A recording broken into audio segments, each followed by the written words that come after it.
ನಾನೀಗ ಒಂದು ಒಂದೇನೋ ಬಿಲ್ಡ್ ಮಾಡ್ತಾ ಇದ್ದೀನಿ ಅಂತ ಅಂದ್ಕೊಳ್ಳಿ. ನನಗೆ ನಾನೊಂದು 50% ಎಫರ್ಟ್ ಮಾತ್ರ ಆಗ್ತಾ ಇರೋದು ನನಗೆ. ಆವಾಗ ನನ್ನ ಟೈಮ್ ಲೈನ್ ಏನಿದೆ ಅದು ಕಂಪ್ಲೀಟ್ ಆಗೋದು ಅದಕ್ಕೊಂದು 3 ವರ್ಷ ಅಂತ ಅಂದ್ಕೊಳ್ಳಿ. ಬಟ್ ನನಗೆ ಯಾರೋ ಒಂದು ಪಾರ್ಟ್ನರ್ ಸಿಕ್ಕಿದ್ಲು, ನಾನೊಂದು ರಿಲೇಷನ್ಶಿಪ್ಪಲ್ಲಿ ಹೋದೆ, ಅವಳು ನನಗೆ ತುಂಬ ಸಪೋರ್ಟ್ ಮಾಡಿದ್ಲು. ಮೇ ಬಿ ಚಾನ್ಸಸ್ ಜಾಸ್ತಿ ಇದೆ ನಾನು 1 ಇಯರಲ್ಲೇ ಕಂಪ್ಲೀಟ್ ಮಾಡೋದು. ಯಾಕೆಂದರೆ ನಿಮಗೊಂದು ಕರೆಕ್ಟ್ ಪಾರ್ಟ್ನರ್ ಸಿಕ್ಕಿದ್ರೆ ನಿಮಗೆ ದುಡ್ಡು ಅನ್ನೋದು ಇಂಪಾರ್ಟೆಂಟ್ ಅಲ್ಲ, ನಿಮಗೆ ಧೈರ್ಯ ತುಂಬ ಬಂದುಬಿಡುತ್ತೆ, ಕಾನ್ಫಿಡೆನ್ಸ್ ಜಾಸ್ತಿ ಆಗಿಬಿಡುತ್ತೆ. ಮತ್ತು ನಿಮಗೇನು ಅನಿಸ್ತಿರುತ್ತೆ ಅಂದರೆ ಓಕೆ, ನಾನು ಕೆಳಗೆ ಬಿದ್ದರೂ ನನಗೆ ಎತ್ಕೊಳಕ್ಕೆ ಯಾರಾದರೂ ಒಬ್ರು ಇದ್ದಾರೆ, ಇಮೋಷ್ನಲಿ ಯಾರಾದರೂ ಇದ್ದಾರೆ ನನಗೆ ಅಂತ. ಅವಾಗ ನೀವೇನು ಮಾಡ್ತೀರಾ, ಇನ್ನೂ ಸ್ವಲ್ಪ ಜಾಸ್ತಿ ಅಗ್ರೆಸಿವ್ ಆಗ್ತೀರಾ ಲೈಫಲ್ಲಿ. ನಾನು ಇನ್ನೂ ಹೋಗಿ ನುಗ್ಗಿ ನಾನು ಇದನ್ನು ಬಿಲ್ಡ್ ಮಾಡ್ತೀನಿ, ಬಿದ್ದರೆ ಬಿದ್ಲು ನೋಡೋಣ, ನನ್ನ ಪಾರ್ಟ್ನರ್ ಇದ್ದಾಳೆ ನನ್ನ ಜೊತೆ.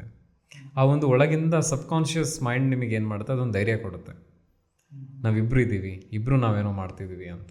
ಅವಾಗ ನೀವೇನು ಮಾಡ್ತೀರಾ, ನಿಮ್ಮ ಕರಿಯರಲ್ಲಿ ನೀವು ಜಾಸ್ತಿ ಬೇಗ ಗ್ರೋ ಆಗೋಕ್ಕೆ ಚಾನ್ಸಸ್ ಜಾಸ್ತಿ ಇದೆ if you get right partner. But same time wrong partner ಸಿಕ್ಬಿಟ್ರೆ ನಿಮ್ಮ 3 ವರ್ಷದ ಗೋಲ್ 6-8 ವರ್ಷನೂ ಆಗ್ಬೋದು. ಯಾಕಂದರೆ ನಿಮ್ಮ 50% ಏನು ಎಫರ್ಟ್ ನೀವು ಆಗ್ತಾ ಇದ್ದೀರಾ ಅದು ಹೋಗಿ 25% ಇಲ್ಲ 10% ಆಗ್ತಿರುತ್ತೆ. ಯಾಕಂದರೆ 90% ಎಫರ್ಟ್ ನೀವು ಅವ್ರ ಮೇಲೆ ಆಗ್ತಾ ಇರ್ತೀರ.